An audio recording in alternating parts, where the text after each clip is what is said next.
Hey, what's up everybody? Chris here, and today I'm continuing my second video in this three-part series where I'm looking at the recently released James Cameron 4K Blu-ray disc.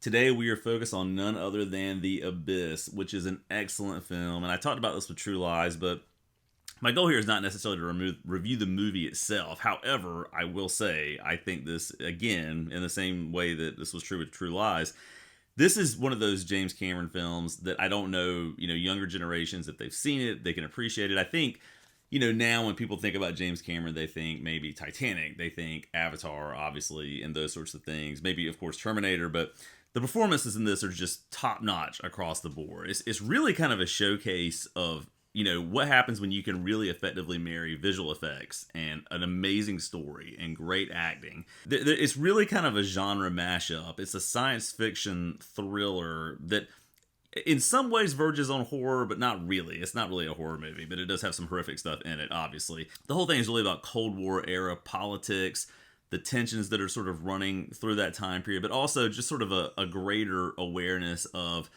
being on the threshold of nuclear war and what that means for humanity, and how maybe there needs to be more of an emphasis on putting aside what would be seen as petty differences and realizing that the things that we do on a daily basis cause a lot of heartache and trouble, and we just don't have a great history. But there's a whole kind of backstory there. But as I said with True Lies, if you've never seen The Abyss, find a way to watch it, right? I mean, preferably this is the way to watch it, and I'm going to talk about why I think that's the case. But even if you, for whatever reason, don't have a 4K Blu-ray player, find a way to stream it, check it out. It's a good movie. I would say, too, watch the special edition. That's my preferred cut of the film. It's longer. I think it approaches 2.5 hours. Maybe a little bit longer than that. But I think that it adds a lot of nuance that makes it even better than the theatrical cut, which the theatrical cut is great.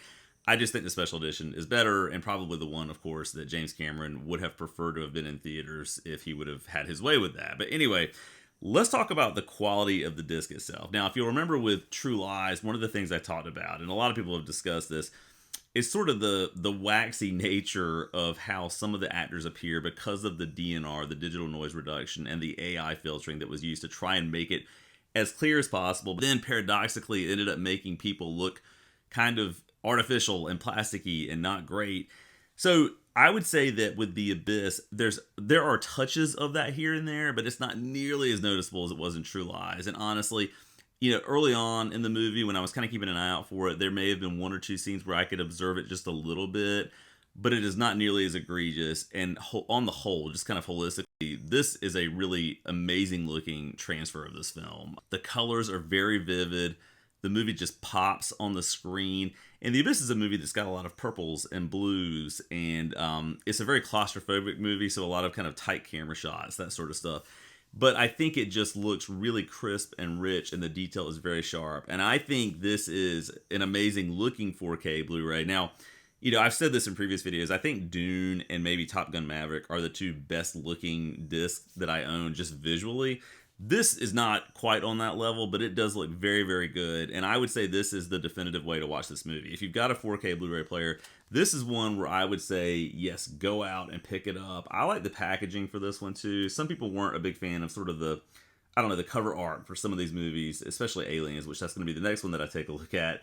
But I think the cover looks really nice here. I think it kind of captures the essence of the film. You've got a lot of stuff in here. You've got the Blu-ray disc. You've got a special features disc, which I haven't really dug into quite yet.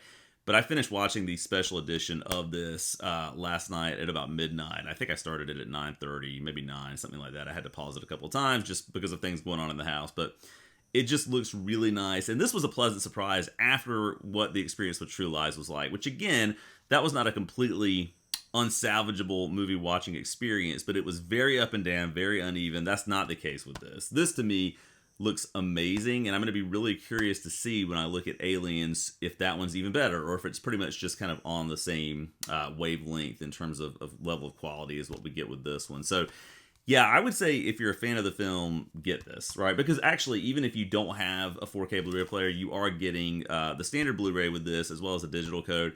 And it's good to just have this, knowing that maybe in the future you'll get a way to watch 4K Blu-ray disc, whether it's using a game console or a standalone player or whatever it might be. But very impressed with the quality of this one. Again, just a great sci-fi thriller from start to finish. And I think in having rewatched it last night, and I'd probably seen the movie I don't know, 6, 7, 8 times prior to watching it again yesterday, I just am reminded of how good the story is, how great the acting is, and how it just really draws you in. And it's one of those movies. There's one scene in particular. I'm not going to spoil anything here. And if you've seen it, you know what I'm talking about, where something super just terrifying and claustrophobic happens. And it's one of those movies where you're sitting there and you find yourself holding your breath, just seeing what the characters are going through and then how all of that plays out. And it leads to one of the best acting moments, honestly, that I've ever seen in any film. I just love sort of the cadence of how it all kind of unfolds later in the movie in a particular scene. And there are moments like that sprinkled throughout. But I think the arc of all of these characters are awesome, especially the central two characters that we've got in the movie. So anyway, great film, totally worth watching if you've never seen it. So if you have your copy of this movie, I'm curious to hear what you think. This one to me does not seem like it has been as controversial as True Lies. I think most people are able to appreciate this one a little bit more or have found things that they think just work better in this one visually and all of that. But anyway, I love it. I think this is a great movie to pick up. If you've seen it, let me know what you think in the comments down below. And as always, thanks so much for watching.